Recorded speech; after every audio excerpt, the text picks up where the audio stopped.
Ladies and gentlemen, good day and welcome to the Q3 FY23 earnings conference call of Delhivery Limited, hosted by Citi Research. I'm Vijit Jain. So before we start, Delhivery would like to point out that some of the statements made in today's call may be forward-looking in nature, and a disclaimer to this effect has been included in the earnings presentation shared with you earlier. Kindly note that this call is meant for investors and analysts only. If there are any representatives from the media, they're requested to drop off this call immediately. To discuss the results, I'm pleased to welcome Mr. Sahil Barua, the MD and Chief Executive Officer, Mr. Sandeep Barasia, ED and Chief Business Officer, Mr. Amit Agarwal, Chief Financial Officer, and Mr. Varun Bakshi, the Head of Investor Relations. As a reminder, all participants' line will be on the listen-only mode, and participants can use the raise hand feature to ask any questions post the opening remarks. I thank the management team for providing us the opportunity to host this call. I now invite Mrs. Sahil Barua to take us through key highlights for the quarter, post which we'll open up for Q&A. With that, over to you, Sahil. Thank you, Vijit. Good evening, everyone, and thank you for joining our earnings presentation for quarter 3 and for giving us the time. Welcome to the call. Just a quick check, Apar, I am audible? Yes, Sahil, you're audible. All right. Great, thank you all. So as always, I'll spend about 15 to 20 minutes walking through a summary and highlights of quarter 3, and then we'd be very happy to take questions from everyone. Apar, if you can move 2 slides forward to the summary of quarter 3. Yeah. Before we get into the slides, I think some context on quarter 3. Our objectives as a management team really were to achieve 2 major milestones in quarter 3. The first was to continue on the operational and financial integration of SpotOn, which was a PTL network that we acquired last year, as you would remember. And the second was to maintain and grow market share in our 2 critical transportation verticals and set us up well for quarter 4 and beyond. So I'm pleased to announce that in quarter 3, we have been able to achieve both of these objectives. We have seen continued sequential improvement in profitability in the transportation business and in the company overall. And we saw growth in e-commerce volumes that have persisted so far into January and February, and similarly in the PTL business, growth that has set us up well for quarter 4 and beyond. Moving on to the numbers for quarter 3, we delivered about 1,822 crores of revenue in quarter 3, financial 23, which is growth of about 1.5% over quarter 2, when we did close to about 1,780 crores of revenue. Our adjusted EBITDA margin, importantly, continued to improve. If you will remember from our last earnings call, we had incremental gross margins of 50% in quarter 2. The incremental gross margin trend for the business has continued into quarter 3, and operating leverage in the business has remained intact while service standards have improved. As a consequence, we've seen adjusted EBITDA margins improve from -7% in quarter 2 to -3.7% in quarter 3. We delivered about 170 million shipments, which is about 5.6% growth quarter on quarter in our e-commerce express delivery business, which is a number that I'd referred to in quarter 2 as well. We continue to have a leading market share as an independent third-party logistics player in this space.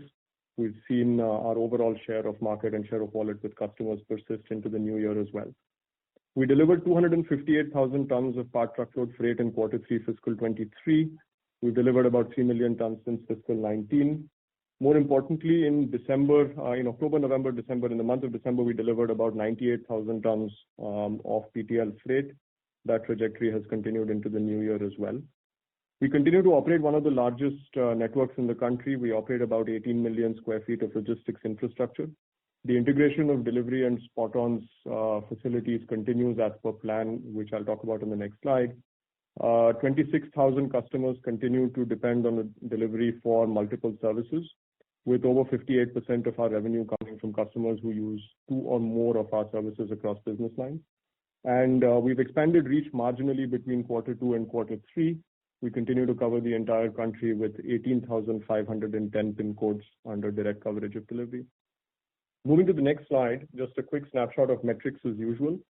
As you can see, at the end of financial 22, we were in 18,074 PIN codes. That has expanded to 18,510 PIN codes as of quarter 3. This is a regular operational expansion that we expect will continue in quarter 4 and beyond. Through our partnerships with FedEx, Aramex, and other global players, we continue to allow Indian customers of ours to access the rest of the world. We have about 26,845 active customers who continue to buy services from us across business lines. On the infrastructure side, as you can see, the integration of spot-on infrastructure into Delhivery has continued in quarter three. We had 18.9 million square feet of real estate spread across 96 gateways, 21 automated sort centers, 189 processing centers, about 3,000 delivery centers, and 237 freight service centers. This has now been consolidated to 17.9 million square feet of real estate in quarter three fiscal 23 as per plan, with 92 gateways, 22 automated sort centers, 172 processing centers, 2750 express delivery centers, and 150 freight service centers. And our team size continues to remain about 52,800 people across the country. Moving on. Key highlights for quarter three financial 23. I think the first is really that adjusted EBITDA improvements have continued quarter and quarter post the spot-on integration. As you saw on the previous slide, network footprint optimization has continued in quarter three. We are more or less now completely done with the footprint optimization that began in quarter one when we began to operationally integrate delivery and spot-on. There are a few locations that are still awaiting final optimization, which we expect will happen over quarter four and the first half of the next financial year. We also continued to revise pricing across low-margin customers. This is something that we expect will continue into Q4 and will continue into the early part of the next financial year as well, which has had an impact both on yield as well as on profitability. And we continue to drive capacity utilization across our operations, especially in the mid-mile operation. On the PTL business specifically, I think we are entering the crucial March end period with excellent operational and business momentum. As you can see, tonnage continues to remain below the numbers that we were at in quarter four fiscal 22. However, as of December and January, we have done 96,000 tons of freight at network service levels, which are above service levels that the network has delivered at any point in the past. Our network service levels, as experienced by customers, continue to be in the 95% range. More importantly, network quality has improved significantly. This was an issue that we were dealing with immediately post the integration. Short shipments have dropped from 0.2% when the integration began to nearly 0.05% as of January, and network speed has returned to pre-integration levels or better. So the PTL business is set up extremely well for quarter four and beyond. The supply chain services business pipeline continues to expand. We continue to add new clients. There are key verticals that we operate in, which are auto and auto spare parts, healthcare, home furnishing, beauty and personal care, and consumer electronics. And we have also expanded existing contracts in the auto, industrial, and consumer segments. This is a business that has stayed somewhat flat sequentially owing to seasonality in the underlying business, but has grown 33% from the same time last year. We also completed the acquisition of Algorithm Technologies in January 2023. Algorithm has a suite of supply chain software products, which will enhance our SCS offering with inventory management and transport optimization solutions. So that's a quick snapshot of quarter three. Moving into the specific numbers, revenue from services in quarter three stood at 1,822 crores compared to 1,796 in quarter two. Sequentially from the last year, this is lower by about 170 crores, driven largely by the PTL business. Express continues to be our major business, forms 66% of revenues. PTL is today 15% of revenues, and our newer businesses, which are supply chain services, truckload services, and cross-border, form the remainder, which is about 20%. On express parcel, between quarter two financial 23 and quarter three, we've seen growth quarter on quarter of about 7%. We closed the quarter at about 1,200 crores of revenue in quarter three fiscal 23. We delivered close to 170 million shipments in quarter three fiscal 23. This is despite the fact that the high season in e-commerce this year was earlier than in the previous year. This year, the high season was in quarter two. So we've seen a 6% growth sequentially. On the PTL side, revenues have declined from quarter three of last year and from quarter two of this year. We closed quarter three at 277 crores of revenue versus 293 crores in the previous quarter. Freight tonnage has been at 258,000 tons for quarter three versus 286,000 tons for quarter two. However, December, as I mentioned, was 96,000 tons of freight. January has continued in the same vein, and we see similar momentum in February as well. This is a quick snapshot of week-wise volumes in the part truckload business. The way to read this chart is at the bottom is the period of every month from November to February. The red bars are November, the black bars are December, the gray bars are January, and the yellow bar is February so far. As you can see, we've seen a consistent increase in PTL volumes in every comparable week from the last for the last 3.5 months, and February is trending well above November, December, and January. This has been driven primarily by massive improvements in service quality across the network, which is a natural consequence of the operational integration being complete between Delhivery and Spot On. So an increase in network speed, an increase in service precision, and an improvement in service quality as evidenced by the reduction in network shortages. So we've seen January as an example trend at about 10 to 15% higher than November in general. And so far we see February trending at 15 to 20% higher than January. For the other businesses, the truckload business has grown to 102 crores of revenue in quarter 3 fiscal 23 versus 103 crores in quarter 2 fiscal 23. This is driven by underlying seasonality in the truckload business. The business has grown 33% over the last year. The supply chain services business has grown to 178 crores in quarter 3 fiscal 23, more or less flat versus quarter 2, but 33% again higher than the same period last year. This has been driven both by expansion of existing accounts as well as new accounts, as I'd mentioned earlier. The cross-border services business has declined year on year and sequentially from 96 crores of revenue to 66 crores of revenue. However, this has been driven by a compression of yields in both the air freight and the ocean freight markets globally. Volumes in the ocean freight business have grown significantly over this financial year, and there has been a shift away from air freight volumes toward ocean freight volumes in the same period. On the adjusted EBITDA front, I think this is where the most positive news for the quarter is. Revenues have grown, as I mentioned, from 1796 crores in quarter 2 fiscal 23 to 1824 crores in quarter 3. Service EBITDA in the same period, however, has grown from 86 crores to 139 crores. So service EBITDA margins have improved from 4.8% in quarter 2 fiscal 23 to 7.6% in quarter 3 fiscal 23. Which is a reflection of the underlying operating leverage in the business. Our incremental gross margins in the transportation business especially continue to be high. Corporate overheads, as we discussed last time, we continue to exercise control over central costs. Corporate overheads have remained more or less constant between quarter 1 and quarter 3.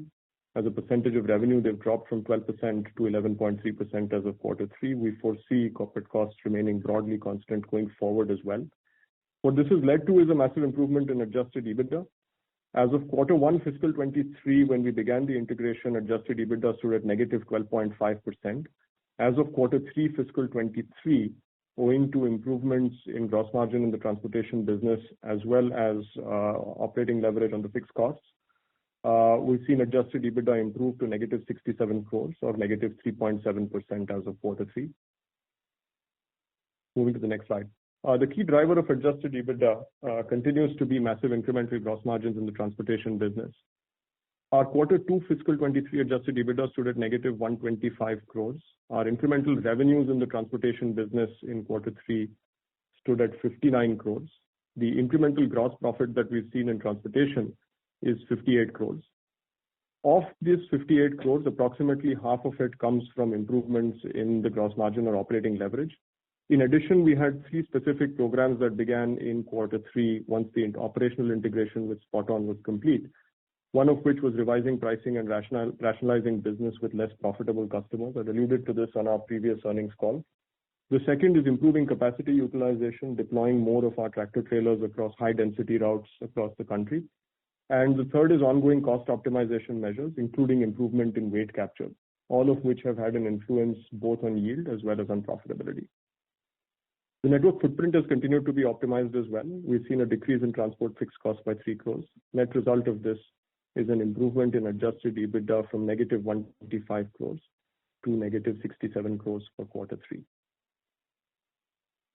This is a quick snapshot of how various costs have trended as a percentage of revenue. The 2 bars that are highlighted are quarter 1 fiscal 23 and quarter 3.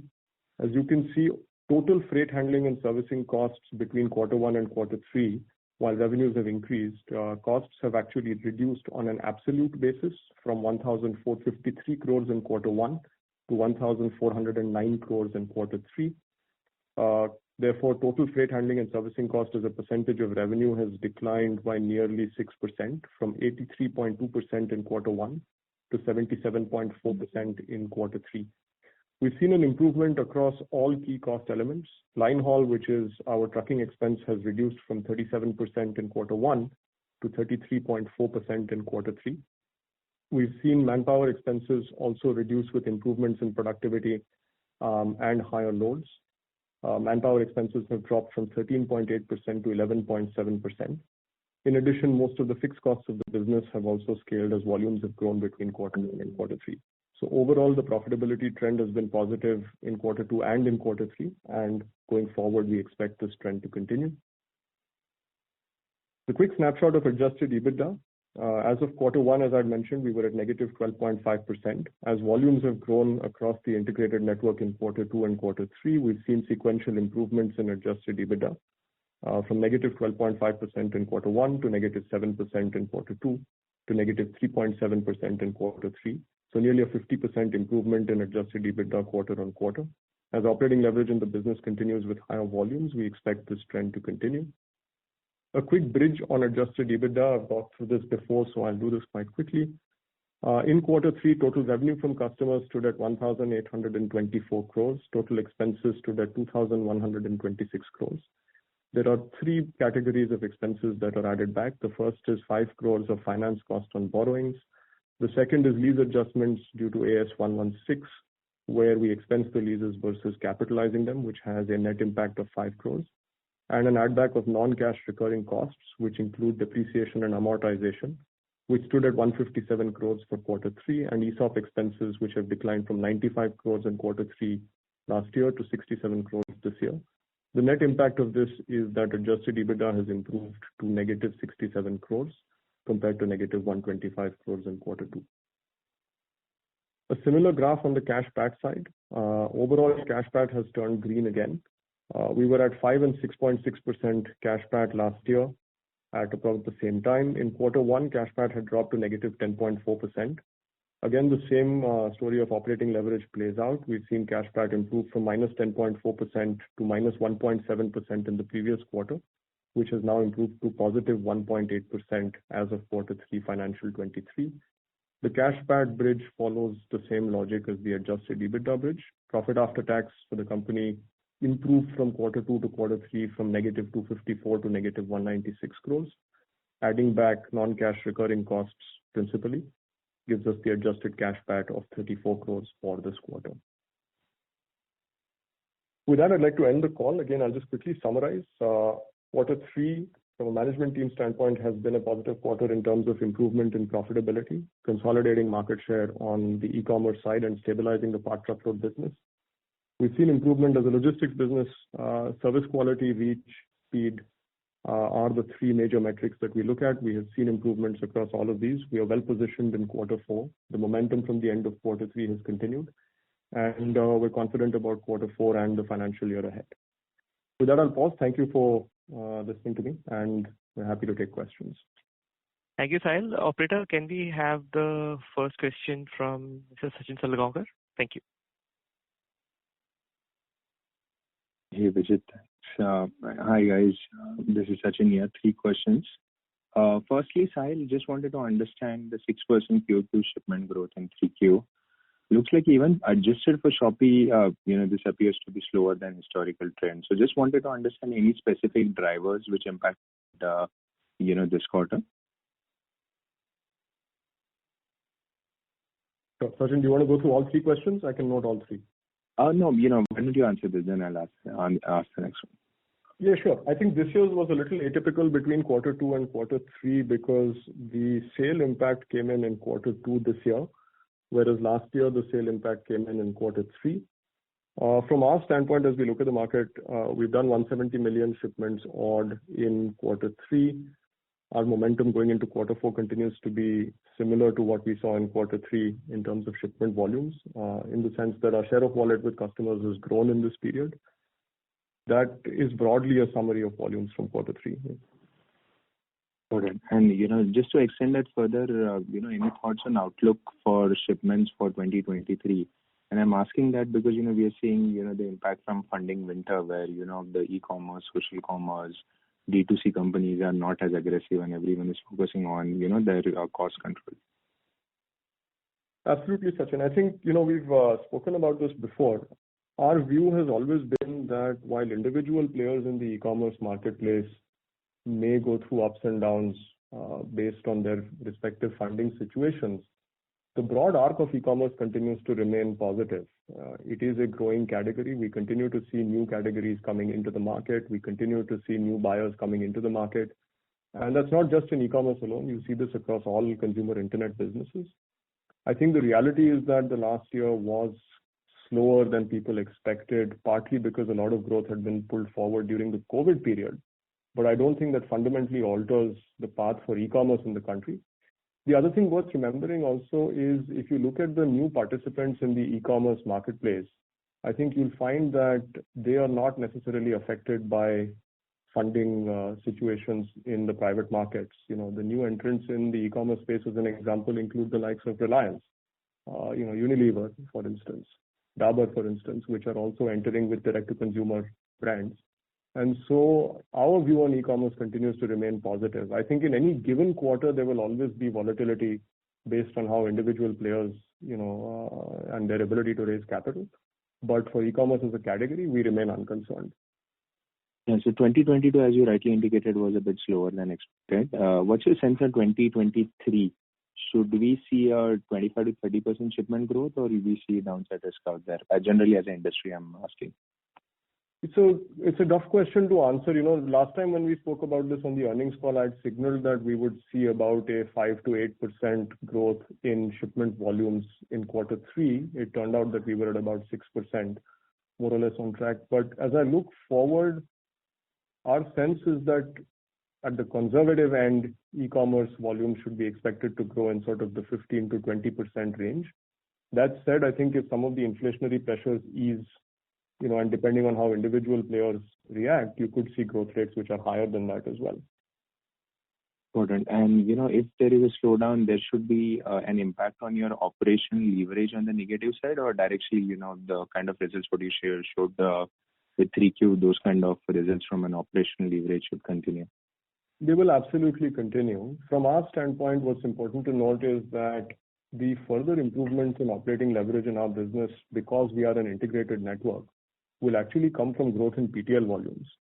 And so as a management team, as we look at the business towards the end of quarter three and how quarter four has begun, I think what is satisfactory is the growth in PTL volumes. As the PTL volumes continue to grow, our overall unit economics will get significantly better.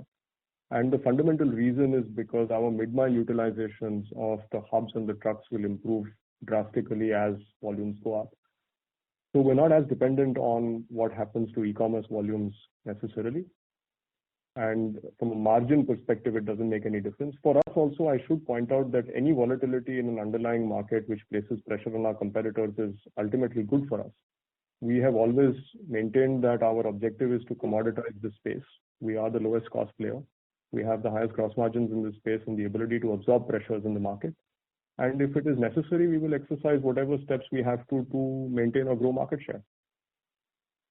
Thanks, Sahil. Last question from me. Your thoughts on competition on both PTL and Express? Is it increasing, decreasing, or status quo? I think on the PTL space, the good thing in India, not just for delivery, but for all players, listed or unlisted, is the fact that it's a highly fragmented and unorganized market. The top 10 players in PTL, the organized players in PTL in India today, will form less than 20% of the market. And so there's significant headroom for growth without any of us, trying to claw each other's eyes out. As long as we continue to deliver high quality service across, a wide network and at costs that customers are used to seeing, there's almost, in some senses, no limit to the headroom for growth, not just for delivery, but for other PTL players as well. And so our job remains pretty simple, which is essentially to continue to deliver service quality, to continue to deliver precision, and to continue to add new customers. So competitive intensity on the PTL side is not even a factor. Coming to the e-commerce space, I think obviously when volumes go up and down, individual players, again, like I'd mentioned, see different levels of strain on their businesses. For us, we realized long back when we set up the business, it was part of our strategy that an integrated network is the only way to go. The lowest cost player in a space generally is not the one that faces the pressure in the market. And so from our standpoint, even if e-commerce were to stay absolutely flat next year or degrow, should it, which is very unlikely, for us, strategically, nothing will change. Our financials will not change. Our strategy in no way will change. If anything, I think it will increase competitive intensity in our favor, which seems to be what we have seen in January and February as well. Our numbers suggest that we have gained share in this quarter. Good. Thank you. The next question will be from Hitesh Goel. Hitesh, please go ahead. Yeah, just a housekeeping thing. Please keep your questions limited to 2 per person. Thank you. Sure. Thank you. I have only one question. On the PTL side, just wanted to understand the unit economics. So, I understand as the volumes grow, the mid-mile utilization will go up and that will reduce the unit cost, per kg. But when I see your yield versus competitors, that is quite low, right? So that is also an important element to improve profitability. So can you give us some sense on how should we look at the PTL yields? Can that go up further from here? Or you want to become the lowest cost operator in the PTL itself? That will give you profitability. How should we think about it? Good question, Hitesh. I think there are 2 separate questions for me to unpack here, really. The first is what is the strategy, and the second is really what are the economics. On the strategy, again in PTL, exactly as we did in Express, Delhivery exists to be the lowest cost and most efficient player in any market that we are in. And so that will be our strategy in PTL as well. Now, unlike the Express or the e-commerce space, whether we will continue to pass efficiency gains in our PTL business back to customers or not, is a decision that we will take based on how various market participants operate. So our pricing strategy may be different in PTL compared to Express, but strategically the cost objective of the business will remain the same. Now, why we believe we have that ability is very simple. We run the biggest trucks, we run the largest hubs, we run the most efficient hubs. And that's a significant portion of the cost in PTL. In terms of yield, so that answers the question on what our strategy will be. In terms of the yield, it's misleading to look at yield across different PTL players because the yield depends on the distances that you are traveling. The yield depends on where the business is coming from. There are PTL players, as an example, where a significant portion of their business comes from retail customers. Retail customers typically may pay rates which are anywhere from 14 to 20 rupees per kilogram. Equivalently, if you're Delhivery, as an example, we do a significant portion of our business from large enterprises where rates are not 14 to 20 rupees per kilo, but the difference is that you're typically carrying more predictable and larger loads. So yield by itself cannot really be compared across different PTL players. In terms of how the unit economics work, the PTL business is actually a fairly simple business. There are fundamentally 2 large costs. The first is pickup and delivery costs, which typically will range for most players between about 15% to 20% of yield. And there is line haul, which is the trucking cost, which will typically be anywhere from 35% to 40% depending on the specifics of the load that they carry. Outside of which there are the costs of handling the load, which is the manpower costs, which will again typically be in the range of about 5 to 7% for most players. Effectively, our view is that this creates a gross margin opportunity between 25 and 30% in the PTL business. And then depending on the underlying infrastructure strategy, could yield EBITDA margins in the range of anywhere from 14% at the lower end to 20% at the upper end. Just a follow-up there, can you give me the mix of the small enterprises and large enterprises in the election people? Hitesh, I'm sorry, I didn't catch that fully. You said a list of small enterprises. The revenue mix between the large enterprises and SMEs, the small retail customers, which you pointed out in the chapter. We don't declare that, Hitesh, publicly, number one. And the second thing is that this is a mix which changes practically every month because we continue to be in a customer acquisition mode. And different segments of customers have different sales cycles. And so really any quarter is not going to be an indication of what our mix will be, 2 quarters hence. So this is unfortunately information that we don't put out publicly. Thank you. The next question will be from Gaurav Rateria. Gaurav, please go ahead. Hi, am I audible? Yeah, Gaurav, please go ahead. Yeah, I'll list down all my questions and you can take the top 2 questions. If you have time, you can take the third one as well. The first question is basically on slide 10. If you look at your services EBITDA margins, is 7.6%. Compare it to fiscal 22, which was 10.4%. It's a 300 basis point lower. On a similar revenue scale, much reduced infrastructure that you have right now, rationalized infrastructure, and a lower cost structure. So what explains the lower services EBITDA margins compared to fiscal 22 on a similar revenue scale? That's question number 1. Question number 2 is on the cost side, your incremental GM is 50% on transportation business. For how long you can sustain this, post which there should be a normalization back to 25-30% incremental margin on gross margins. And last question is on the pricing side, on express parcel yield strategy. Do you think the current market situation is ripe for kind of disrupting the market, given the private players will be struggling to raise money, and you can actually, try and gain more market share by using your pricing lever, which may not necessarily dip into your unit economics, but may help you to gain a significant amount of market share? Thank you. Thanks, Gaurav. Let me answer all 3 of the questions. I think they're all important. The first one is on the decline in service EBITDA year on year. There's actually a pretty simple answer to that. One of the major reasons for the change in service EBITDA is we do a larger proportion of our trucking now on 46-foot container trucks compared to the same time last year, when it was much, much smaller. You remember that one of the big investments that we have made through this financial year and that we expect to continue to make is expanding our fleet of 46-foot container trucks. So essentially, when the volumes are lower, which they are in this quarter compared to the same time last year, you'll see that our line haul costs, or effectively our line haul utilization on a network level, is lower. The good news, though, is that the capacities that we have are larger, and so as the business continues to grow, the incremental margins, which sort of link to question number 2, the incremental margins will remain high because these trucks will essentially be able to absorb the excess load that's coming in. This is a key part of our strategy going forward. We will continue to actually expand our fleet of tractor trailers. On the fully utilized trucks, Gaurav, as we mentioned in the past, we continue to see unit economics that are superior by anywhere from 15% to 35% on other truck form factors that the rest of the industry uses. The second question on incremental margins, we continue to see 50% incremental margins across the network. Across different pieces of the network, we are seeing capacity utilizations as load has come back, start to hit the levels of 80-85% thereabouts. That said, I think we still have some distance to go before the incremental margin starts returning to normalized levels, because we have, as we mentioned this year, expanded our overall fleet of tractor trailers, and we continue to run our mega facilities in Taudu, Bhiwandi and Bangalore, and have expanded some capacity. So I think it will still persist for a while. We are probably at least a quarter or 2 away before margins start normalizing, at which point again we'll consider whether or not to expand capacity. Your third question was on pricing. I think it's a good question, and it's sort of, I think it's an answer that is never really set in stone, Gaurav. We look at market conditions, we look at our competitors, we look at who's financing them and what kind of runway they have before we make a decision. Fundamentally, because as a market leader, I don't really see any use to us setting fire to our own profit pool.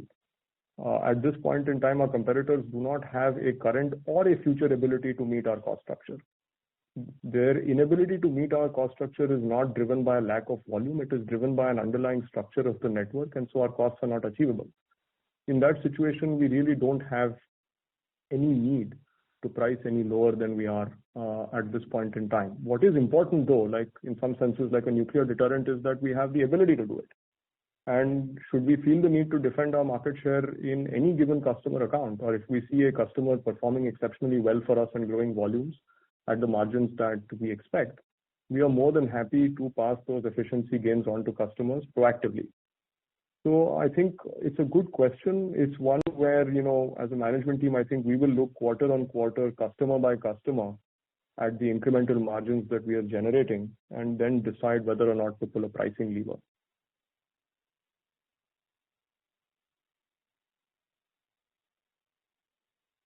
Thank you.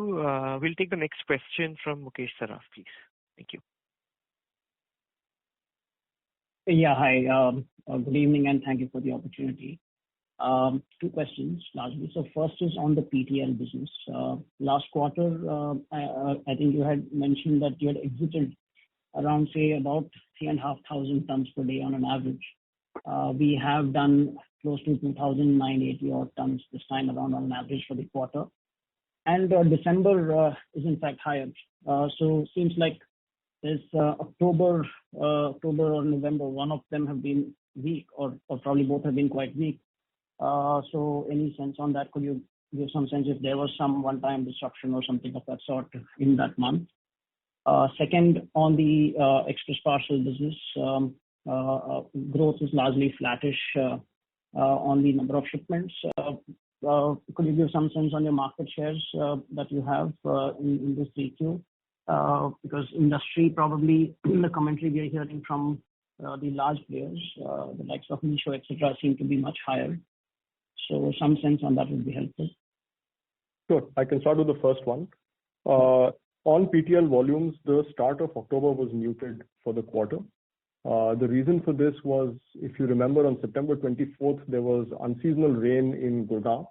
And as a precautionary measure at our Taudu facility, we had taken down the total amount of load that was being transacted, both with Taudu as an origin, as well as with Taudu as a cross-docking or destination location. Given our experiences when we did the integration in April, I think the conservative call, and in retrospect, the right call for the business, was really to inform customers early and to tell them that we had seen an unseasonal rain situation in Taudu, which would cause delays. And as a consequence, we would take down loads for a period of time. We continued to watch that through the September peak and the first part of October. And when we were confident that network delays would not occur, we decided to go ahead and readmit loads into the network, which is also why loads recovered pretty quickly going into November as well as December. So it was a conservative call at that time. On the second question, in terms of volume growth, I think we saw an overall growth of 9 million shipments between quarter 2 and quarter 3 in absolute terms, which is about 6% growth. We monitor our share of wallet with all of our customers individually as well as collectively, sort of an estimate that we have, because there really aren't published sources of market share data.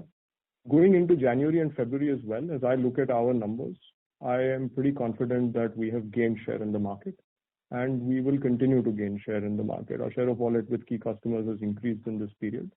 We expect it to continue to increase over this quarter and through next financial year. Thank you.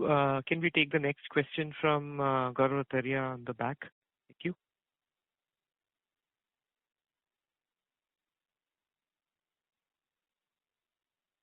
Gaurav, you can go ahead if you had any questions.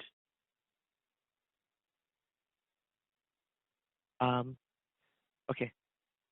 So I do see some questions on the chat panel. Maybe I can take the first one there. This is from Aditya from Macquarie. He has 3 questions. Could you provide some broad flavor on your express parcel volume mix versus, say, 1 year ago? How do you see your volume mix for the year ahead, and what does that mean for your blended yield? And I'll then have the second, read out the second and the third questions. Sure. Also, very quickly, we do not declare a breakup of our express parcel volume mix by customer, obviously. It's sensitive data. But that said, let me put it this way. We find our customer volume mix highly satisfactory.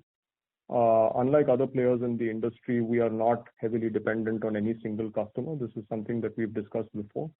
It's something that our management team looks at very carefully. The added advantage, of course, that we have is that express itself is 66% of our business, and so our overall contribution from any single customer is not particularly significant. So that's one of the things that we manage carefully. Obviously, on top of that, we are a very large player when it comes to independent players who are not the 3 marketplaces. We have a high share of wallet with all of these customers, and we continue to maintain that. So across the marketplaces, I think we are a significant and important third-party partner to all of them. And for anybody who's not a marketplace, we are usually partner of choice. Great. Thanks, Sahil. The next question he's asked is, how has the recent uptick in PTL volumes improved your service margin in Jan? I can't comment on margins for January, unfortunately. But what I can tell you is that operating leverage in the business, you've now seen 2 quarters where operating leverage has played out. And I think as long as volumes continue to come in, the operating leverage in the business will continue. There will be, obviously, depending on where the volume is coming from and where it's going to, the 50% may vary a little bit if it's going into underutilized versus overutilized locations, and we don't micro-optimize that. But the broad underlying trend of operating leverage will continue. And the last question he's asked is, tactically, what are your top 3 process-level KPIs/priorities? For the logistics business, service quality and cost per shipment, there are no top 3. There are only 2. As long as we deliver high-quality service, as long as we continue to improve efficiencies internally, market share is a direct consequence. It's as simple as that. As I've mentioned multiple times, the strategy behind delivery is very simple. We are here to commoditize our space. This is one of the rare industries where it is possible to deliver the lowest cost and the highest quality of service at the same time. We believe that we have the model that allows us to do that. And so these are the 2 KPIs that we track at all points in time. Thanks, Sahil. We'll take the next question on the line from Sohan Joshi. Sohan, you can go ahead, please.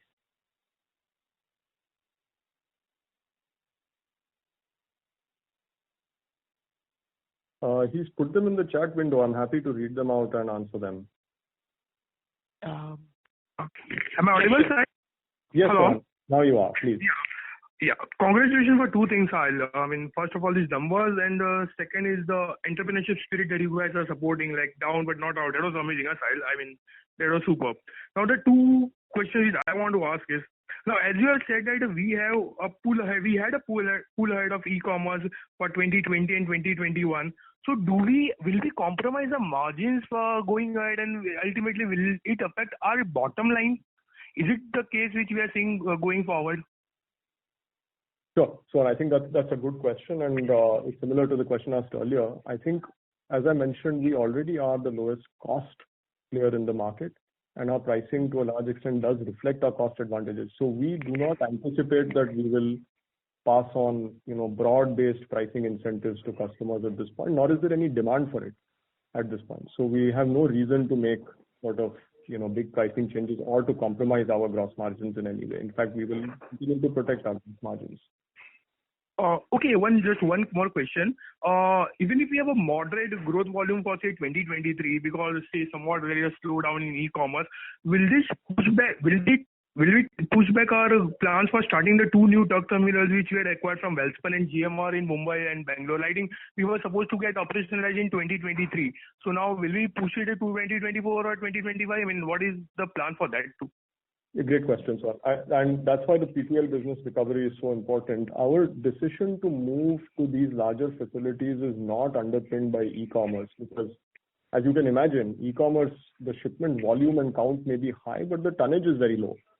So the movement to the larger facilities and the larger truck sizes is really driven by the freight business. We have seen the recovery in the PTL business. We are seeing it continue into January and February. So we will move into our Bombay facility, the Welspun 1 facility, during sometime towards the end of Q2 or the early part of Q3 of this year. Actually, probably the early part of Q3, conservatively. The Bangalore facility is only scheduled to arrive in the next financial year. Oh, okay. And one last question for transition robotics. I mean, what is the way? Are we seeing the revenues flowing from the transition robotics? Is government coming with the revenue guidelines for drone logistics? What is the way? When the revenue will start reflecting in P&L? Sure. I think it's a good question. Transition robotics, essentially what we have built, Sohan, is the capability to deliver using a fixed wing aircraft up to a 4 kg payload over a 40-kilometer distance. In India, so far, what we have been doing is really testing out the drone capabilities that we have, transferring the technology because drones have to be manufactured in India for them to be used in India. And then we will have the capability to deliver. We have tested, we've done trials so far, obviously with the approval of the regulator, both national and local. And as the policy from DGCA becomes clearer, then we will decide what we want to do. We are evaluating other possible revenue streams for the IP that we have created, and we will look at other markets to see whether this IP can be monetized. I think that is something that we will do in fiscal 24. Thanks. We'll take the next question from Aditya Mongia. Aditya has also put a question on chat. Would you prefer to speak it out, Aditya? Sure. I hope I'm audible to you all. Yeah, Aditya, please go ahead. Great. First of all, congratulations on kind of improving the cost structure quite meaningfully in a matter of a quarter. The question that I had was, firstly, on this lost shipment expense that appears to spike up every second quarter. So it happened in the first quarter. It's happened this time around also that almost 2% of your sales, 2.7% of your sales has been expensed as line item. Also, you have seen service levels become better than spot on in 2Q, and then 3Q, the start has been weak. I'm just trying to get a sense of A, what are the learnings from this kind of volatility that has happened in your service levels and on your lost shipment expense, and B, should we be expecting any such spikes incrementally ongoing? Sure. Let me address the loss and damage very quickly, Aditya. I think in quarter 3, there is a 12 crore write-off that we have taken. It's a conservative provision that we have made in quarter 3 for one of our customers who is not in the transportation segment. So it doesn't affect the PTL and the express businesses in any way. This is a conservative provision that we have made for one of our customers in the supply chain services business. We're moderately confident actually that we will be able to reverse this provision, but in the interest of being conservative, we've made that in quarter 3. Going forward, claims are ultimately linked to underlying quality of service, whether it is short deliveries, whether it is damages or service quality related claims that customers may place. Usually claims are a lagging financial metric. So when service quality improves in any given quarter, the reduction in claims is seen typically about 3 months down the line. I think I'm pretty comfortable, and Amit, our CFO, and I were discussing this earlier. I think we're pretty comfortable with the fact that claims will revert to their FY22 levels or below with the improvement in service levels that we see. We already have some early indicators to show that claims are reducing across the entire network. We will, of course, continue to follow a conservative policy of provisioning, which is what we have done in quarter 3 this year. So hopefully that answers the question on claims. What is your other question? I'm sorry, your other question was service quality. Yeah. Essentially, one would have thought that probably there will be 1 quarter of problem, and then once you've already come back to better than pre-spot on levels, and I think that was your comment in 2Q. In 3Q, there won't be any surprises, but if I take away the Jan data point and think about October and November, you were still falling below the pre-spot on service levels. So the question basically is, you're seeing improvement in Jan and Feb. Should we be extrapolating that improvement in volumes, or can service levels again kind of be volatile from here? Sure. I don't expect service levels to be volatile unless, of course, we happen to be in a season where there is snow and where there is rain. We are in an operational business. I think the one thing that you should absolutely weigh very carefully is that delivery does not alter its service levels. One of the practices in the logistics industry, of course, is to change the expected date of delivery and to demonstrate a higher service level in response to network events. Our service level is on a constant base.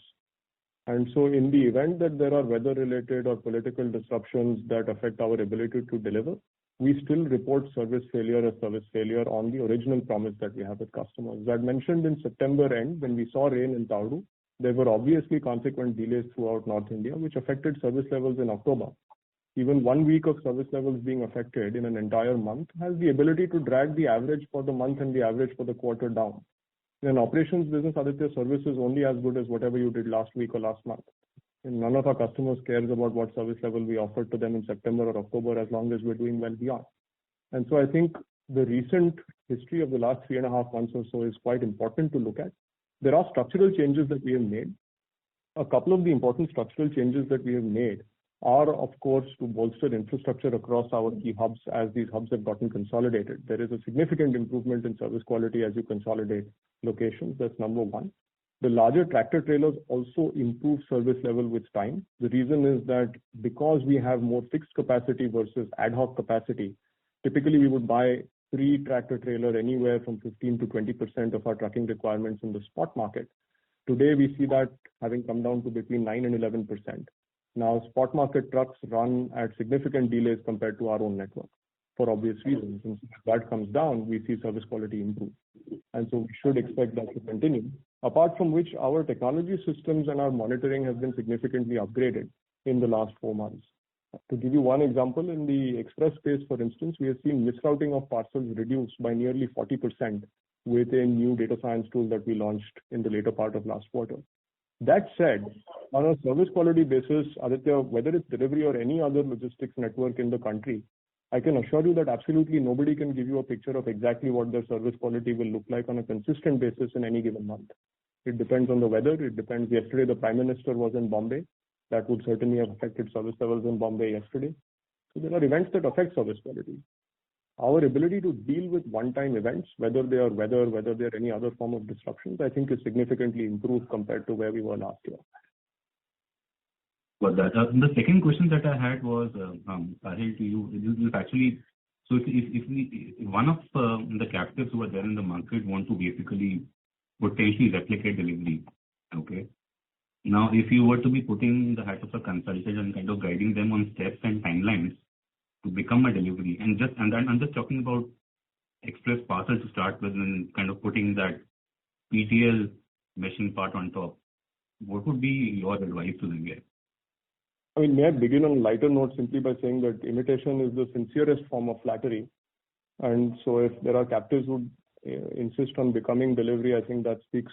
We are quite proud of that fact and quite happy to hear that's the case. My advice to captives trying to become Delhivery is one word, which is don't. It's not possible. There is a reason that captives cannot approach the efficiencies that a third-party logistics company can. They are subject to internal volatilities. They are subject to internal processes. They ultimately, apart from everything else, culturally have never been run as profit centers. There are multiple reasons that are well understood across multiple industries as to why captives cannot be externalized easily. You know, if you happen to be a captive for a large marketplace and 85% or 90% of your volume comes from the marketplace, it's worth asking whether you're building capacity for average or for peak. If you build capacity for peak, you're never going to make money. If you build capacity for averages, when you have the peak, whose volumes are you going to jettison? So the entire idea of a captive player somehow magically turning into a highly profitable and efficient third-party logistics partner, frankly, is ludicrous. The second question is that if you look at the business model between Delhivery and the captives, while we may appear to be doing the same thing in the sense that we move boxes, nothing could be further from the truth. Unless a captive logistics player for a marketplace suddenly decides that it is their business to deliver, automotive spare parts from an automotive manufacturing company to its dealers, which is a completely inexplicable shift in strategy, they're never going to be able to achieve either the service quality, the scale, or the efficiencies that Delhivery is able to achieve. So the entire idea behind the captives externalizing and taking on not just Delhivery. Here I've said multiple times, I don't speak just for ourselves, I speak for the entire industry. Whether it's Blue Dart, us, Ecom Express, Safe Express, whoever it is, our threats come from our own ability to service our customers and not from a misguided attempt from a marketplace to become a third-party logistics company. Now, there is a third question that I have in the chat box. Shall I speak that out or whichever way you say? I'm afraid I've lost it, so you might as well. No, I'll just speak that out. I can take that question. I have a limitation of 2, that's all that's fine. I can actually speak it out, that's fine. See, the question relates to your line haul expenses. Okay, they appear to be down as a proportion of sales, probably even YOY. And the truckload revenues have only gone up, which should have been a deterrent to this happening. I'm just trying to kind of understand what exactly is happening over here that is leading to an improvement. Is there a fixed cost element of this and the benefit of it later happening, at least on a Q1Q basis? And is the pieces of tractor trailer and tonnage share growing over there so significant? So I'll take this question, Aditya. One part is related to business mix, where you can see that in cross-border business there has been a decline from 96 crore of revenue to about 66 crore of revenue. This business has a significantly high proportion of line haul cost as percentage of revenue. That has led to reduction. That's one part. The important part is that for about 58 crore higher revenue that we have generated in 59 crore higher revenue we have generated in our express parcel and PTL business put together combined in quarter 3 versus quarter 2. Not meaningful incremental line haul cost was incurred for this revenue. Now that is getting driven from improved utilization of trucks and a higher portion of tractor trailers in the network. Thank you. We'll take the next question from Alok Devra. Alok, please go ahead.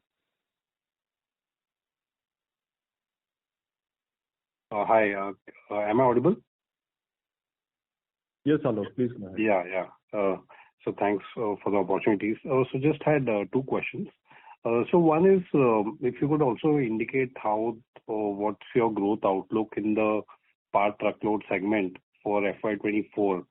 So I think you mentioned about 15 to 20%. That's for the e-commerce side. Any view on the PTL segment, what we are targeting, or for the industry, what we are looking at? Sure, Alok. On the PTL side in general, what we have seen so far is that the market grows anywhere between about 10 and 12% a year. Now, there are 2 broad shifts that are happening though in the PTL space that are worth noting. One of them is that there is a very significant shift that is happening away from unorganized players towards organized players. Organized players have historically been a very small minority of the total market. As I mentioned, the top 10 players will form less than 20% of the market. By way of comparison, in the United States, the top 10 players will form 70% of the market. So I think that's one big shift that is positive for all organized players, not just for delivery. And the second is that there's been a shift from non-express part truckload to express part truckload. As the quality of roads has improved, as the average form factor of trucking has improved, as people have invested in grade A infrastructure and automation, again, not just delivery, multiple players in this space, there's been a shift from non-express to express. And once again, what that means is that organized large-scale players who have the ability to invest and build capacity will continue to gain share. And so in some senses, for all of us, again, not just delivery, whether it's delivery or VRL or TCI or Safe Express, whoever it is, for all of us, the headroom for growth is massive. We are not limited by growth in the market. On the e-commerce and express side, obviously, growth in the market is one of the factors that influences our ability to grow. But on the PTL side, I think we are limited only by our ability to build capacity, maintain service quality and cost, and obviously our business development capabilities. So I think our outlook for growth on PTL is very positive. We've seen a pretty significant movement. If you look at it, even from November to February, so far, we've seen growth in volumes which is north of 30%. And industry growth is nowhere near 30% in this 4-month period. So I think not just delivery, multiple players in this space ultimately have the opportunity to go and grow significantly faster than industry and gain share. We are gaining share at the expense of the unorganized market. And I think that trend will continue not just next year, but will continue into the midterm. Sure. Thanks for the elaborate answer. And also on Express, you mentioned that during one of the questions that, in Express, you are looking at a 15 to 20% growth for the industry, but Express is not really the criteria which would kind of lead to the operational efficiency, changing the operational efficiency. So even if the growth was much lower than what it is, then 5 to 10%, then also it would not impact. Could you just elaborate a little more on that? Because I'm sure we would not be expecting a single-digit growth rate in that segment, right? We don't expect it, obviously, but the reality is that ultimately in the e-commerce marketplace, any given quarter, anything could happen. Our expectation is that the underlying market conservatively will support a 15 to 20% growth. Our numbers in terms of new customers coming into the market, new categories, seems to suggest that. That said, what I meant was, when I was talking about our economics, is when you look at our business as a whole, because we run an integrated mid-mile between express and part truckload, that is the one that is most sensitive to utilization. On the express business, outside of the mid-mile, which it shares with the PTL business, on the first mile as well as at the last mile, our capacity utilizations are significantly higher, and we have developed the ability over the years to maintain and run those at consistently high capacity utilizations. And so a decline in volumes is not necessarily going to immediately translate into a drop in our, or a reduction in our cost per shipment, because we will adjust capacities accordingly. It's also variable. The mid-mile is where the bulk of the cost obviously sits. And if express volume drops, it doesn't cause a major change in utilization of the trucks. Let me give you an example. The average weight of an express parcel is approximately, let's call it, I don't know this, in any given month, it's probably somewhere between 800 grams and a kilogram. Now, if you deliver 170 million shipments in a given quarter, you're talking about 170,000 tons of freight. By comparison, even in our lowest quarter, which was quarter 3, our total PTL tonnage was 258,000 tons of freight. So it is already about, in a ratio of 60:40. And as the PTL business grows, the relative share that the PTL business has in mid-mile will be larger. And so even if express volumes drop, our utilization of the mid-mile will not drop. And so in that sense, the express unit economics are impervious to changes in express volumes. We have variabilized the first and the last mile. And at the mid-mile, we have the ability to absorb the decline in volumes. By the way, to all of the questions that were asked earlier, that is also the fundamental difference between an integrated network and a standalone network. Thanks, Sahil. Once again, I'll just remind participants to limit themselves to just 2 questions. We'll take the next question from Sri CHS. Please go ahead.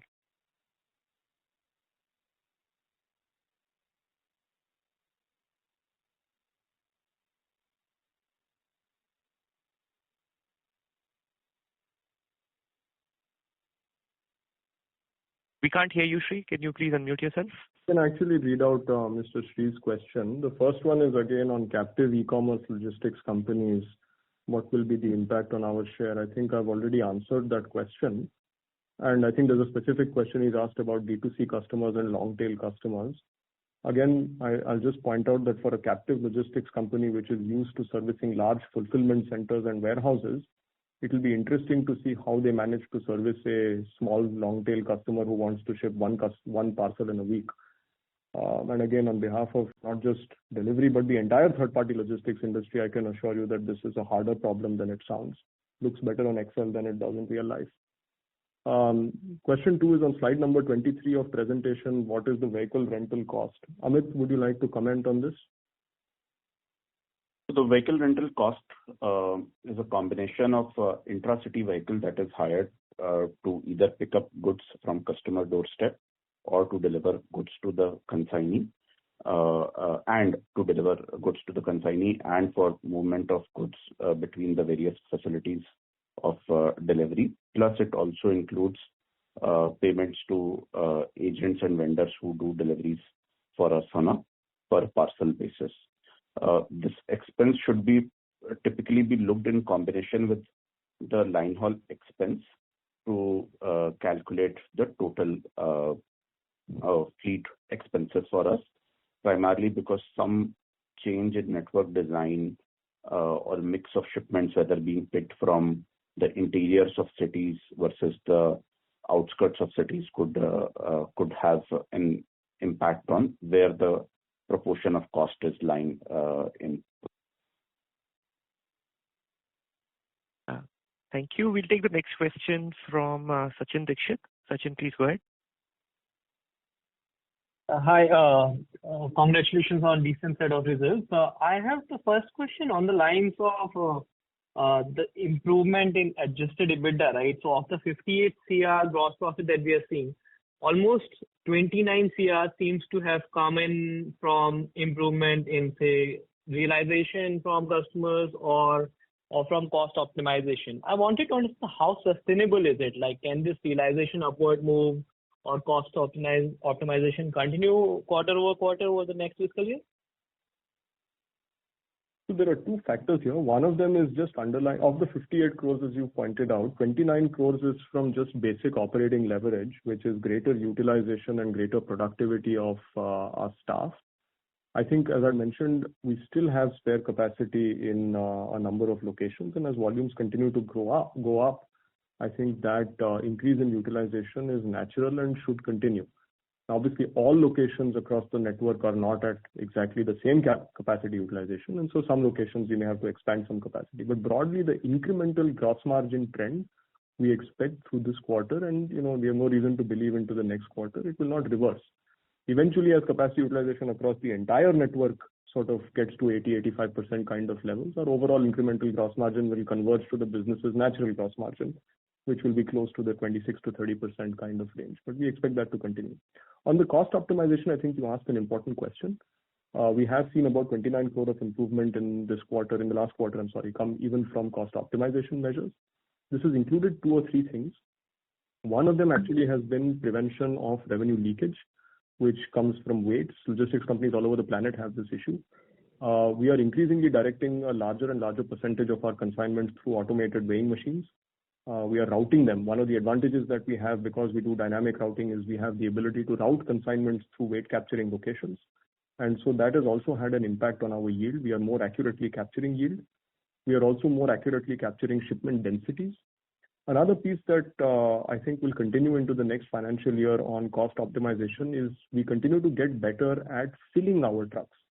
The axle of every truck has a payload capacity, which is what we are trying to optimize apart from just the volumetric capacity of the container, which is a unique advantage that we have as an integrated network. I think we will continue to deploy our algorithms and our technology on truck filling. And as we get better, there will be some natural improvement that comes through that as well. And finally, there's obviously an element of engineering and design. As an example, in Bombay, as we consolidate multiple transportation facilities, whether it's our sortation center or our hub or our service centers or our return processing centers into a single large facility, as an example at Wellspun 1, we will see improvement in economics for that facility as well. So cost optimization measures in an operational business are, I'll give you a long answer, but they're sort of never ending. For us. And on the realization piece? On the realization piece, I think what's important to understand is that we are not in the business of increasing prices.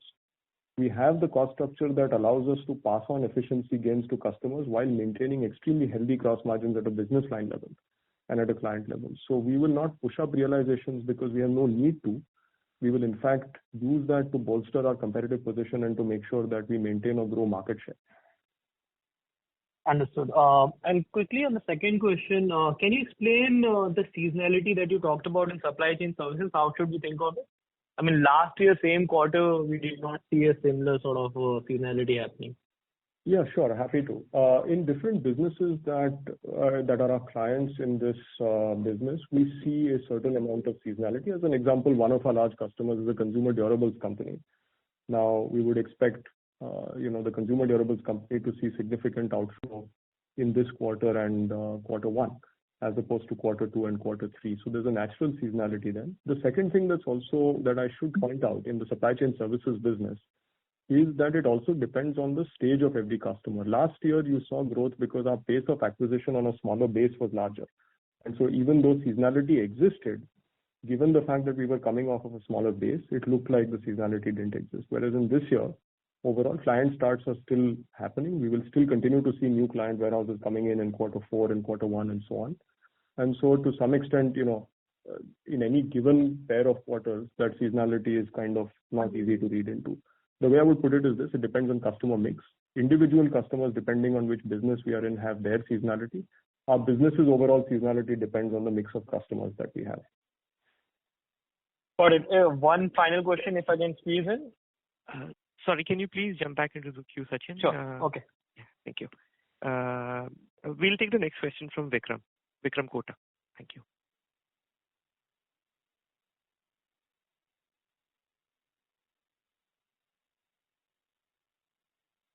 Vikram, can you please go ahead? Okay, so we'll just, in the interest of time, we'll just read out some questions on the chat. The next question I can see on the chat, which was not answered, is ESOP expense. Can you share how it will fare in future, a roadmap? And I'll just combine a couple of questions. Why has PTL tonnage declined QOQ? This you've already answered, I suppose. And then the next question is, what will be the impact of Shopee in Q4? So ESOP expense, can you share how it will fare in future, a roadmap? And then the second question will be, what will be the impact of Shopee in Q4? I think I can answer the second one very quickly, which is Shopee has ceased to exist in the Indian market. And so they will have zero impact on our Q4 because they're not there overall. I think when you adjust for Shopee volumes from last year's Q4 versus this year's Q4, you will see growth in our volumes year on year. Amit, you may want to answer the ESOP question. Yeah. So there is a detail that has been added in the presentation that was uploaded, which shows what are granted and ungranted stock options are, and out of which how much is vested, which basically means has been costed for in the P&L and what is not. Corresponding to these grants, there is a cost schedule as well that has been given, where the expected cost of time-based stock options that have been granted will cost about 143 crore rupees in FY24, and corresponding to the performance-based stock options, which are linked to company achieving a stock price of 800 rupees a share, 1000 rupees a share, and 1200 rupees a share in about 6 to 8 years time frame from listing, will cost has a 94 crore rupees of cost corresponding to it. This is the total cost corresponding to the of 477 crore and 204 crore for time-based options and performance-based options based on the grants done so far. The right-hand table also lays down the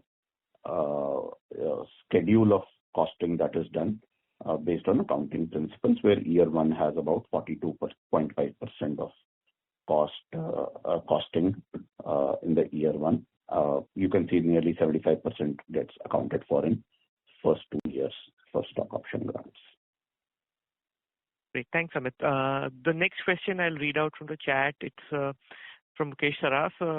Hi, on the margin improvement in 3Q, would it be fair to assume that a good portion of that would have come from the PTL business? The reason is that I see the number of freight service centers come off to 150. Is the overlap that Spot On and Delhivery had in its system now entirely out of the system? So the service centers and the fixed infrastructure cost improvement was called out in one of our slides at about 3 crore rupees. If you look at it, where we had explained the walk from minus 125 crore in quarter 2 to minus 67 crore in quarter 3. So total reduction in network optimization is 3 crore. The remaining bit of it is 58 crore improvement is coming in from the operating leverage in the business and additional efforts being undertaken on improving the profitability of the business. Thanks, Amit. The next question is, any thoughts from the management on a potential buyback given the return to cash profitability again this quarter? Large cash balance and stock price significantly below IPO price. I also saw a question related to that. If you can comment on QOQ cash and cash equivalents. So I can take that, Amit.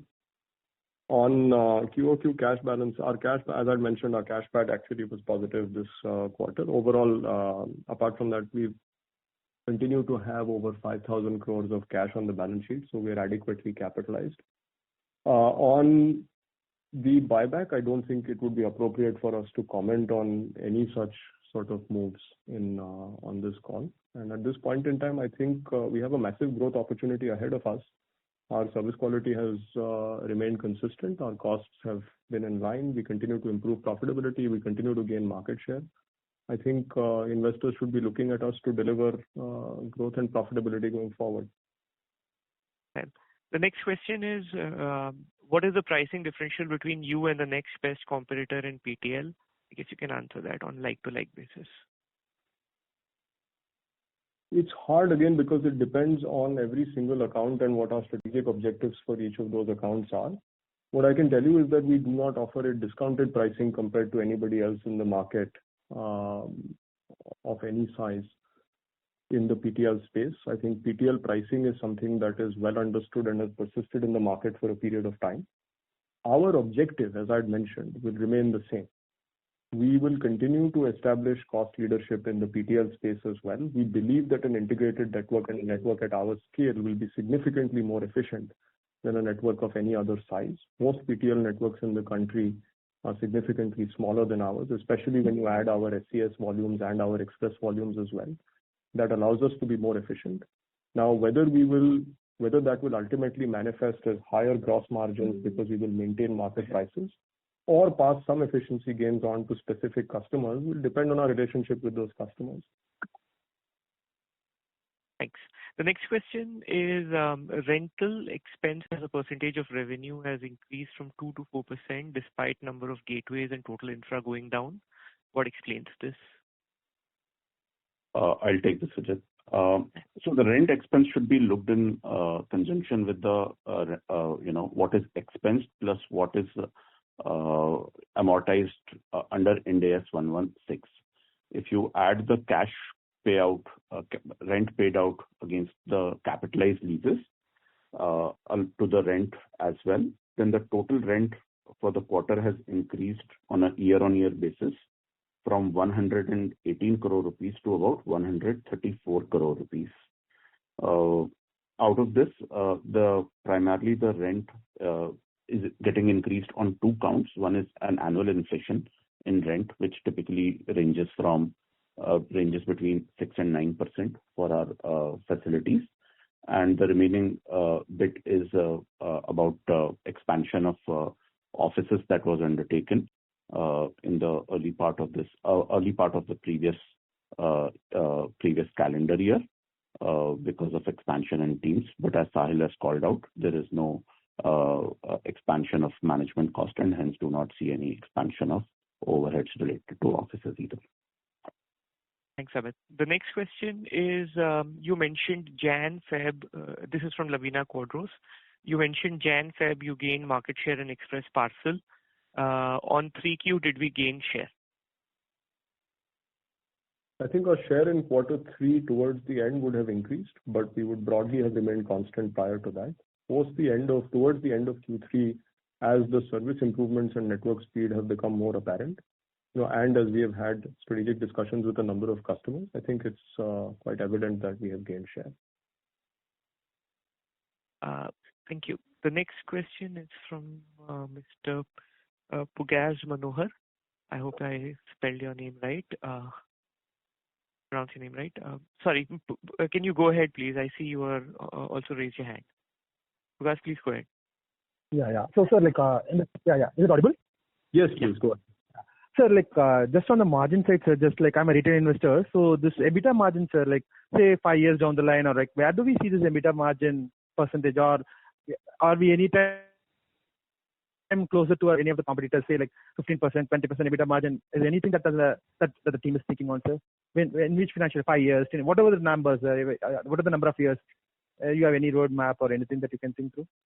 Certainly, Mr. Manohar. I think from our standpoint, as we mentioned, if you look at the margins and compared to our competitors, the two businesses that obviously are the most comparable are the express parcel business and the LTL business. On the express parcel business at the service EBITDA level, we have always enjoyed margins which are supernormal compared to our competitors as well. It's a business where the money that we generate is used to finance the growth of the other businesses, which are critical to our overall strategy. And this has happened while we have continued to compress rates, and we have continued to do that in response to improving operational efficiency in our business. So I think there we are pretty well set overall. On the LTL side, I think as volumes continue to grow, margins in that business will keep improving. As I mentioned, the gross margins in the LTL business should look like 25 to 30% sort of range. And then depending on our operational efficiency and operating leverage, which depends on engineering and technology ultimately, we should see EBITDA margins in the range of 16 to 20%. In our estimation, we expect that we should start seeing gross margins in the range that we expect probably sometime towards the end of the next financial year or the part of the financial year subsequent. But that said, this is highly dependent on sort of volume and mix of volume. But there's nothing structurally in our business that prevents us from achieving those. The second thing I should point out is, given the sensitivity of the PTL business to mid-mile costs, and specifically in mid-mile costs to trucking, since we run a highly efficient fleet of trucks, which is the 46-foot tractor-trailer truck, and our ability to actually fill those trucks up to their maximum axle load limit, there is an opportunity for us to gain supernormal margins even by sheer design of our trucking. That's something that we are seeing positive movement on. So if you look at our line haul costs, they actually have significantly reduced, and our per unit costs actually are at target levels that we had designed actually for slightly higher tonnages. So I don't think it will take us 5 years. I can't comment on exactly when we will get to those target margins, but I don't think that it will take us 5 years to get there. Yes, thank you, sir. All the best. Thank you very much. Thank you. I'll just read out a couple more questions on the chat from Abhishek Banerjee. This is number one is, can we share a market share number for Q4 FY23 3PL Express parcel? So Abhishek, we cannot because this is not something where there is, a Nielsen or somebody who is doing this. That said, we are the market leader in this space, and obviously we have a daily relationship with, tens of thousands of shippers across the country and a pretty good sense of what is moving out of their warehouses. And I think we're very confident with where we are from a market share standpoint and very confident that we've gained share in this quarter. Right. The next question is, given the new expressways nearing completion, are your efficiencies from using 40-foot tractor trailers not increasing further? Can you share your experience using the Shirdi-Nagpur Expressway? That's absolutely correct. As highway infrastructure has improved, yes, we do see improvement in service time and therefore improvement in utilization of our vehicles. There are obviously a whole bunch of other externalities which also go away. As an example, wear and tear and damage of the trucks reduces as the quality of expressways increases. So it's a very good question. Yes, we have seen improvement in efficiencies. I can't comment exactly on Shirdi-Nagpur because that's a fragment of one of the expressways that we will be operating on. But I can tell you that across the last 2 years, as expressway quality has improved, as even general highway quality has improved, we have seen an improvement in service times. We've seen an improvement in service speed and an improvement in line haul costs. Yeah, I'll just add a data point. This is a very important question to our overall strategy. Roughly in about 2015 or 16, I think the average truck for delivery would have operated about 10 to 12,000 kilometers in a month, which increased to about 17 to 18,000 kilometers in 2019, 2020. And today, many of our trucks, if not all, are clocking well above 20 to 23,000 kilometers per month. Thanks, Amit. We're almost on time, so maybe we'll just, if you guys don't mind, taking a couple of questions from me, and then we'll close it out. Sure, please go ahead, Vijay. Yeah, thanks. So my first question is, just looking at that weekly table that you provided on PTL volumes, if I just look at the February number, just multiply that by 52 weeks, it seems like you're back to 90% of pre-integration volumes there. So I'm just wondering if there is some seasonality to be mindful of in that number, and if you can clarify whether on an account basis, are you pretty much close to 100% pre-integration wallet share given you did let go of some customers here? Sure. The PTL business, Vijay, does not see seasonality in February. Typically, there's a annual seasonality where March obviously is the big month because it's year-end and quarter-end, but there's also an intra-quarter seasonality. So there's an intra-month seasonality where the end of the month is significantly larger than the first 2 weeks of the month. There's an intra-quarter seasonality where the end of the quarter is larger than the averages for the previous months. And then there is obviously an intra-year seasonality, which is the end of the year and the end of the quarter. So February first week meets none of those criteria. It is not the end of a month, it's not the end of a quarter, it's not the end of a financial year. And so that isn't seasonality that you're seeing. I think what you're seeing is the consequence of consistently delivered high quality service over the last several months. We've spoken about this multiple times. When we integrated Spot On in Q1, of course, it was a challenging period for the company. We had to go back and assure customers that service quality would be maintained. And fortunately, the changes that we've made, which are very real specific changes in operations, infrastructure upgrades, training, more technology and automation in our hubs has led to service levels which are beyond what they were receiving even prior to the integration. And so they've rewarded us in that regard with a higher share of wallet and more loads. And I think one of the questions that was always asked is, would we have to discount to get these customers back? I think the good news, and we've consistently maintained this, is that customers react to service. And that's what we're seeing here. All right. Thanks, Sahil. Sahil, my last question is this acquisition that you talked about of Algorithm Tech to build out some more capabilities in the supply chain services business. If you can talk a little bit about the choice between building out these capabilities versus acquiring this company, and how are you looking at M&A in the near future? Going forward, specifically also within PTL. Any acquisitions of smaller regional players still on the table or not in the foreseeable future? Sure. On Algorithm, very narrowly, this was an acqui-hire situation. What we were particularly interested in was the product capability. It added very well on top of our warehouse management system because a number of our enterprise customers not just want us to run warehouses, would also want us to help them optimize inventory placement and optimize transport selection. And this is a product that enables supply chain planning. Every acquisition that we make, every single one on the tech side specifically, the first thing that we weigh off is what is the cost if we were to do it ourselves. And not just, what is the speed to market and so on. And so very simply put, let me put it this way, our cost to do this ourselves would have been higher than the price that we paid to make the acquisition. None of our tech acquisitions are very large ticket acquisitions in any case. The other thing obviously is that unless it's a special situation like Falcon, where we have a strategic stake, we typically tend to do a complete buyout. That remains sort of our broad M&A strategy. In terms of the PTL business, in terms of acquisition in general, I think we've been clear. The Indian market is rapidly changing. There's a huge change from unorganized players to organized players. And as that happens, there is an opportunity for us to consolidate the market under us. And when you think about it, one of the reasons why consolidation has not happened in India so far is that small companies cannot make large acquisitions. You have to be a large player making acquisitions to make it meaningful. We are that large player in the market. We have been, we are, and we will continue to be the natural consolidator in this space. Our consolidation, though, is driven by very simple factors. One is there a geographic or a customer sort of capability that we want to acquire? So as an example, networks in specific regions that are complementary to us, of course, we will look at those. Networks which operate in specific industries where we want to gain share, of course, we will look at those as well. We, however, are not interested in networks that overlap exactly with ours. We're not interested in paying for revenue because we believe with our service quality and our cost structure, we have the ability to get revenue in any case. So we will look at acquisitions. Let me put it this way, I don't think in the logistics space there are any acquisitions that will happen that will not first pass through or at some point pass through our team. All right. Thanks, Sahil. We are almost on time, so we close this call for now. Thank you to the team at Delhivery for taking the time out and doing this call on behalf of the rest of us. Thank you so much. Thank you all. Thank you for joining.